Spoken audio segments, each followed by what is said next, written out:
Europe was not supposed to feel like this. For centuries, this was a continent known for mild summers, green landscapes, snow-covered mountains, and cities built for walking, gathering, and living outdoors. But that Europe is changing. In recent years, summer has started to feel different. The streets are hotter, the nights are harder to cool. Rivers that once carried trade and life across the continent are falling to dangerous levels. Wildfires are burning across the Mediterranean, and glaciers in the Alps, frozen for thousands of years, are disappearing faster than many expected. From Madrid to Paris, Rome, Athens, and London, Europe is being forced to confront a question its cities were never designed to answer. What happens when Europe becomes too hot? This is not just about uncomfortable weather.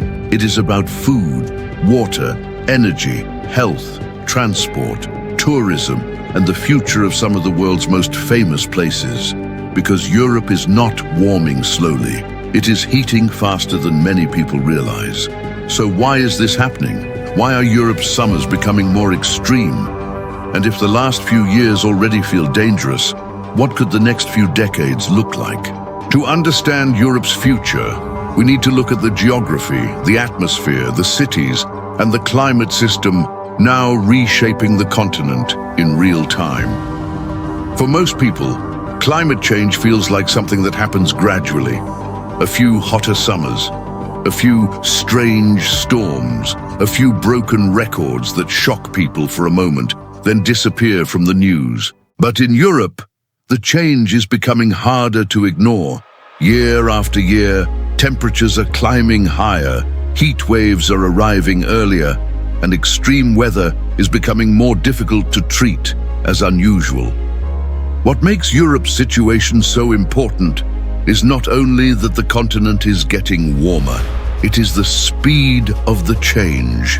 Since the 1980s, Europe has warmed around twice as fast as the global average, making it one of the fastest warming regions on Earth. That means Europe is not simply experiencing climate change like everywhere else. It is experiencing an accelerated version of it. The signs are already visible across the continent. In the south, summers are becoming longer, hotter, and drier.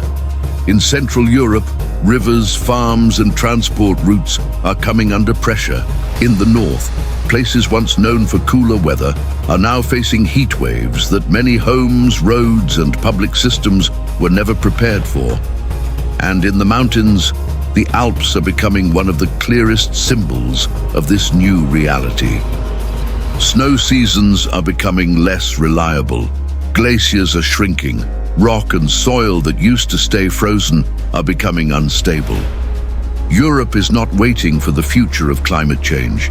In many ways, it is already living inside it. But why Europe? Why is this continent heating so quickly compared with many other parts of the world? The answer begins with geography. Europe sits in a complicated position on the map. To the north, it reaches toward the Arctic, one of the fastest warming regions on the planet. As Arctic ice melts, less sunlight is reflected back into space, allowing more heat to be absorbed. That warming does not stay isolated. It can influence weather patterns across the northern hemisphere, including Europe. To the south, Europe sits close to North Africa and the Sahara, one of the hottest regions on Earth. During intense summer heat waves, waves of hot air can push north across the Mediterranean, spreading into Spain, Italy, Greece, France, and sometimes even farther into Central and Northern Europe. So Europe is caught between two powerful climate influences. A rapidly warming Arctic above it, and extreme heat rising from the south. But geography is only part of the story. Europe is also highly urbanized. Millions of people live in dense cities filled with concrete, asphalt, glass, and stone. These materials absorb heat during the day and release it slowly at night. That means cities do not cool down easily, even after sunset. This is one reason heat waves can be so dangerous in places like Madrid, Paris, Rome, Athens, and London. The temperature on a weather map may show one number, but inside a crowded city surrounded by roads, buildings, traffic, and trapped heat, it can feel much worse. And many European cities were built long before extreme summer heat became a regular threat. Their narrow streets, old buildings, crowded transport systems, and limited air conditioning can turn heat waves into serious public health emergencies. The effects are already visible. Extreme heat is no longer just a summer inconvenience. It is becoming a force that can disrupt daily life. When temperatures stay high for several days, cities begin to struggle. Roads can soften, train tracks can expand, power demand rises as more people rely on cooling. Hospitals see more heat-related illness, and for older people, outdoor workers, and those without access to cool indoor spaces, heat can become deadly. But the danger does not stop inside the cities. Across southern Europe, hotter summers are drying out the soil. Farms need more water, reservoirs fall lower, crops become harder to protect, and when the land becomes dry enough, even a small spark can turn into a wildfire. That is why countries around the Mediterranean are especially vulnerable. Spain, Portugal, Italy, Greece, and parts of France can face summers where heat, drought, and fire risk arrive at the same time. This also affects tourism. The Mediterranean has long been one of the world's great summer destinations, but if summers become too hot, travel patterns could begin to change. Tourists may avoid peak months, coastal towns may face water shortages, and historic cities could become harder to visit during the hottest parts of the year. Then there are Europe's rivers.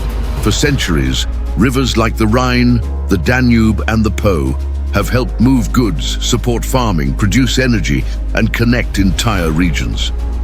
But during severe droughts, water levels can drop so low that ships struggle to pass, farmers lose irrigation, and power plants face new limits. A river that once carried trade across Europe can suddenly become a warning sign. And in the mountains, another transformation is unfolding. The Alps, often seen as one of Europe's great symbols of cold and snow, are losing ice at an alarming pace. As glaciers retreat, mountain communities face new risks, from unstable slopes to changing tourism seasons and reduced water storage for the warmer months. So Europe's heat problem is not one single crisis. It is many pressures building at the same time. Hotter cities, drier farms, lower rivers, more dangerous wildfires, melting glaciers, rising energy demand, and growing pressure on the systems Europe depends on every day. Europe's climate is changing faster than the continent was built for. For centuries, its cities, farms, rivers, and infrastructure developed around a climate that felt stable and familiar. But that stability is now being tested. The question is no longer whether Europe is heating up. It is. The real question is whether Europe can adapt fast enough. That means redesigning cities with more shade, more trees, cooler buildings, and better public warnings. It means protecting water supplies, strengthening flood defenses, preparing for wildfires, and building systems that protect people during extreme heat.